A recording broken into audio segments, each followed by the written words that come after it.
To make the hem for the t-shirts, I'm going to fold up my work and I'm going to pick up from the first row,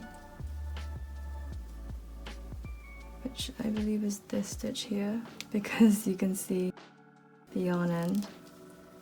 And then I'm going to knit it together with one of my live stitches, like so.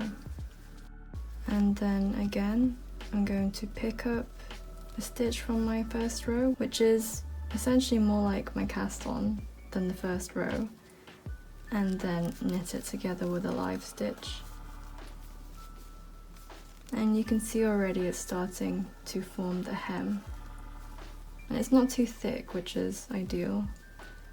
And I'll just show you again what that looks like. I'm going to slip on from my cast on and then knit it together with a live stitch.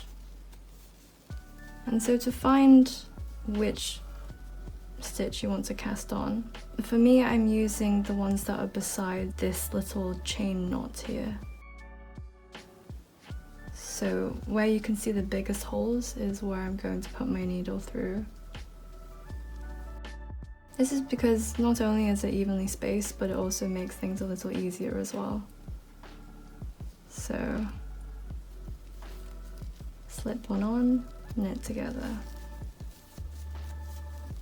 I'm going to do this all the way around, but you can already see the hem forming and it's a really nice thickness. So to cast off, I'm going to go through this garter stitch here, and then I'm going to insert my darning needle into the first two stitches, pull, and then I'm going to cast the first one off knitwise.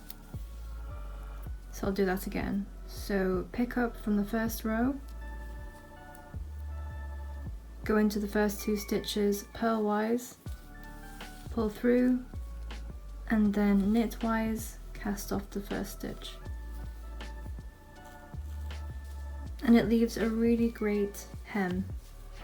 And it's actually reversible, so this is the wrong side, this is the right side, and if anything, the wrong side is actually neater than the right side.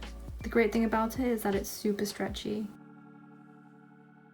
Instead of using the sewing cast-off method that I was using previously, which I call the stretchy method, I'm going to cast off the knitted way. So you can probably see here, you can see like kind of a chain stitch, and that's because I've joined the two together with the cast-off method, the normal one. Okay, so what I find really helps is to pull this needle out a bit.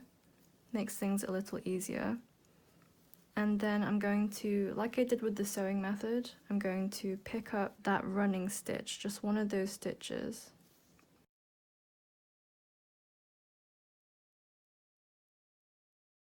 Then I'm going to knit the two together. So that's one, and I'll need another one, so I'm going to pick up another one of those stitches from the first row, knit those two together, and then cast off the first one, like so. Let's do that again. So I'm going to pick up a stitch from that first row, knit together, and then cast off. I only need to do this twice at the beginning so that I can cast off, but from then on it's just pick one up, knit together, cast off. So again, pick one up, knit together, cast off. And already you can see there's quite a neat edge. This is what it looks like. And I really like it. It's basically, it's closer to the hem. You can see that they kind of look a little similar, but this one's more of a chain stitch and this one looks more like pearls. If that makes any sense, it gives like a scalloped edge. Whereas this one, it's more like a chain stitch edge.